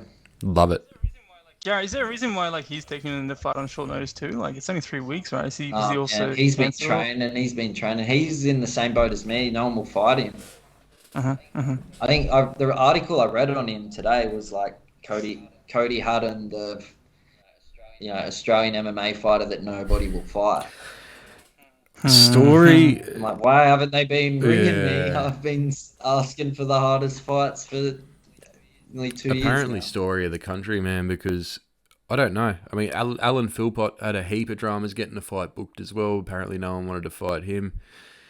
It's sad to see in Australia, man. It's like everyone's so concerned. Everyone's so concerned about their records. And the reputation we have as Aussies is like we'll fight anyone, anytime. And then when you get down to like the actual fighters in the country, it's like they're not going to do that, man. Don't let them lead you to believe that that's to be true. The only guys that will fight you any time, any place are the ones outside the pub. Yes. They're the ones I don't want to fight. Indeed. Oh fuck! All right, so we'll move on to the rest of the card. There we got Josh Kuhn and Dimps Gillies headlining the event. Josh 3-0 as a pro, or wins by KO. Another three wins by KO as an amateur. Nevertheless, the first round with 4 of those stoppages coming in within the first minute. Dimps is 5-4 as a pro with 3 KOs. Never been finished. Has a boxing background. I'm pretty sure we discussed, Jarrett. Give us a bit of a rundown on this fight here. Yeah, I was just down the weigh-ins earlier, so I seen them just face off. And Josh, when you fight Josh, man, he wants to kill you. Like, I could tell that. Like, I think they know each other, but Dimps was all smiles and stuff like that. But I think when he looked at Josh, he realized that Josh was like, nah, mate, like, I don't like you from this point in. Like, I'm going to put a world of pain on you. And it's probably an intimidating thing, I guess, for Dimps, but we know what Dimps is like. He never backs down. They're going to go at it. It's going to be a good fight. Man. I hope it gets... He doesn't quit, and I hope it gets dragged into the later rounds. I want to see that. Me too, indeed. Tristan, what do you reckon about this? Are you going to the event? You're not. Yeah, actually not. Yeah. No. Yeah. I honestly don't really have good reason not to. I should probably go. Like if Jarrett was fighting, if Jarrett was fighting, I'd be there 100%. 100%. Yeah. It's my mum's birthday Saturday, but that wouldn't even matter. I just go anyway. Oh, that's the preference. Love it. 100%, man. Always. next down from that, the Irish lad Alan Philpott that we talked about before is taking on Freestyle MMA's Justin Van Heerden in the co-main event. Heaps of experience between these two. Interesting striker versus grappler matchup. Philpott definitely has the more technical and cleaner striking of the two. Van Heerden is super adept on the ground. I'm sort of expecting this fight to be one of the standouts of the night. It could definitely end up a bit of a chess match, depending on how it goes early. Pardon me. Jarrett, you've got a bit of an idea. You've trained with Justin at Freestyle? No, I haven't trained with Justin. Right. He wasn't there when I was training there. Yeah, but, I think, as you said, it's going to be, can Philpott defend the takedown? How much? He been doing about a ton of cage work, man. 100%, you'd hope so, eh? You'd be doing it all camp. Striking, he's got the striking. Mm-hmm. You can, let's just wind back on that, keep it sharp. He's got it. But just be one. He's got it. He's just got to defend those takedowns, and maybe he doesn't even get to that point where his back touches the cage. Who knows? Mm-hmm. But once Justin gets a hold of you, it's like he looks pretty hard to get away from. He looked pretty jacked in the photos that I saw from the weigh-ins as well. Did you get a chance to see him though? Justin, that is. Man, he's going to come in huge, bro. He looked quite drawn. He looked like he'd cut a lot of weight, to be honest. When I seen him, I was like, whoa. But he's done it so many times. It's just what he does. He's going to blow back up. I think they both look pretty jacked. I think this might be Philpott's first fight at featherweight, or maybe not. He usually fights at bantamweight. Does he really? Yeah, he's gone up a weight, but he's done it properly. Like he's been. So when he was in the One Warrior series, was he at bantamweight then? Was he? I think he might have been. Yeah, that's crazy. Crazy. I didn't know that. There you go. I think so. Who else have we got on the card? We got Don Fan making his pro debut to open the main card. Lachlan Stitt also making his pro debut on the prelims. Definitely another one to keep your eye on there. And Jarrett, I know you've got some lads on the prelims that you're cornering. Tell us a little bit about them, lads. Yeah, I'm cornering Dom Aston. Dom Aston's from our gym, Puma, and man, the kid is just a beast. Like he's just an absolute beast. He's like a Justin Gaethje or something, man. We have to always be. We'll go in to spar, and then the coach will be like, "All right, that's enough sparring for maybe the rest of camp." Like we did not hold back. We got two gears. It's either like kill or cruise, and it's a fine line between going over the line, and then we just like look at each other, smile, and we're like, all right, let's go all out war. You're a bad man, eh? Oh no, hang on. Yeah, he's a scary dude, bro. Scary dude. I can tell how much I've come along, because when I came to that gym, I remember him beating living shit out of me on my first day. And I remember him hold me up against the wall like this, and he'd look around, see where the coach was, and then feed me a few more. Look around, coach not looking, feed me a few more. Like with a 4-ounce glove, I'm like, this motherfucker here. He's such a legend, man. He's a good kid. Great asset to have at the gym. And also Mitch McLaren. And I done a bit of sparring, a bit of training with him, and I'm really impressed with his skills, man. He's all-rounded. He's like following in his brother's footsteps, Reece McLaren, who was a training partner of mine for a fair while there. Fights and won championship. I think number 50. Yeah, he's at Boonchu now. Yeah. So, yeah, look out for both those boys. They're going to be putting on a show. Wait, I can hear you fine. Oh, is it Mike? Something glitched out a bit for maybe about 5 minutes ago. Back. Whether that I done fixed it. We're good. Yeah, I don't know. Depends on if there's rules. If you can hit me in the balls, bro, like he's the perfect height for it. But if there's no below the belt and he can't reach my chin, I reckon I'm good.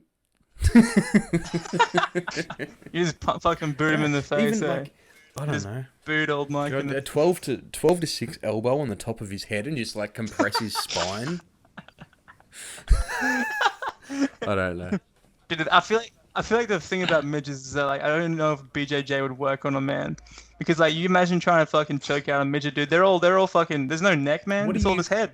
How you gonna fucking slip your arm in there? Maybe we shouldn't get too deep into this because we could really offend some people, eh? It's already happened, dude. It's already happened, bro. That's how I feel. That's how I feel fighting down at the bantamweight division, bro. Like, how am I meant to submit these midgets? That's my excuse if I don't get submission. He's got no arms. There's no leverage in the little arms, man. That's the thing, eh? Oh, fuck. They got no neck. Yeah, you're not guillotining them. Oh, okay, now. All right, what's next? What else have we got? Can we offend anyone else? Let's keep going. A more tame one I have from Solaray. How do you think Jones and Stipe plays out? Jarrett, you're the breakdown guy. I think you know what you're talking about more than any of us. Let's see. Yeah. Man. Oh, that's so hard because I don't know how Jones is going to perform with all that added weight, and Stipe moves around a lot. I would still be backing Jones because I heard he did his fight camp over in Brazil. Oh, did you? Yeah, with all the no jab, no entry. Dude, it's fucking Brazil or Thailand, eh? That's the thing. No, he wasn't in Brazil, but I'm sure he's on something, so I'll back Jones. I love that logic. That's fantastic. Anything else, Tristan, or is that it? Yeah, I have some other ones, but yeah, that's basically it. Oh, hang on. Okay, let me do one more. All right, from Lake M2. But would you? And then it's like emphasis on you. Is that you or me or Jarrett? Take a. I mean, it just says you, so however you want to interpret it. Third person. Oh, me. He's me. It's He you. doesn't mean me. Yeah, it's Okay, you. there you go. True. Would I take a fight with Usman if the payout for you was $1 million in PPV? Bro, I'd take it for $50 dude. and a fucking quarter chicken from Red Rooster. I would at the moment. I would do it for a Zinger box. Oh, dude, I had one today. Holy shit. So good, bro. So good. Immediately regretted it, of course. Have you but tried so good. the baconaise sauce that they've got instead of mayonnaise? Oh, it's Bro, I fucking didn't good. rate it, eh? I didn't rate it at all. No, you I didn't didn't like rate it? it at all. It was just, Oh. I don't know. Oh, damn, I like it. I don't know. It just didn't do it for me. Because it's like the It's, orange yeah, it's one, like the orange and and it yellow. tastes a little bit like gravy because it's got like bacon drippings and shit in it, but it's, I don't know. I didn't rate it.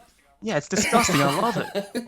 It's like when they did the burger, which was just 3 bits of chicken with some cheese in between it, and it's like, it's not a burger, you fuckwits. Don't fucking lie to me. But you still Bro, bought I it. bought several. You True. know what's mad? Before we're about to tune out here. We're about to outro, but you know what is mad though? Yeah. Getting like some heaps of cake, like maybe like I don't know, a 5-piece chicken box, taking all the skin off the bits of chicken, and getting like the little cornbread dinner rolls that they give you. You put all the chicken skin in between that, and it's called a skinwich, a chicken skinwich. Bro, Dude, That who the sounds so fuck and if you want does to that? you can chuck some potato and gravy on it as well, man. It's the coup de rate. I rate it so highly. That does sound pretty good, but also now I'm worried that you're a serial killer. You don't need to be worried, I'm I worried am. I'm going to go to the fridge now. I'm worried I'm going to do a Rob Oh Font. man, sorry, Jarrett. Oh, Sorry, bros. no. All right, I'll just eat my orange skin. are you serious? You're not actually eating that, are you? No, but it's Oh. looking pretty tasty. All right, we've been here for 2 hours. I think this is about long enough. I don't think if anyone has made it to the end of this podcast, send It's us. getting weird. Let's have a secret passcode. If anyone has made it to the end of this podcast, I'll send you something from my house. I don't know what it'll be. It might be a fucking bit of cutlery. Who knows? But I'll send you something for making it this far. I I reckon by our odds, I reckon a midget's made it to the end and this one gets cancelled. If you made it this far, send me a message saying Jarrett wins by. What do you win by, Jarrett? In your next fight, what are you winning by? Oh, in this fight, round and method. Round and method. Yeah. It's first or second round finish by. Hang on, why am I giving him the bloody method of how I'm going to beat him? Because he's not listening this far into the podcast anyway, brother. That's the whole point. Tell you your whole strategy. Let's go.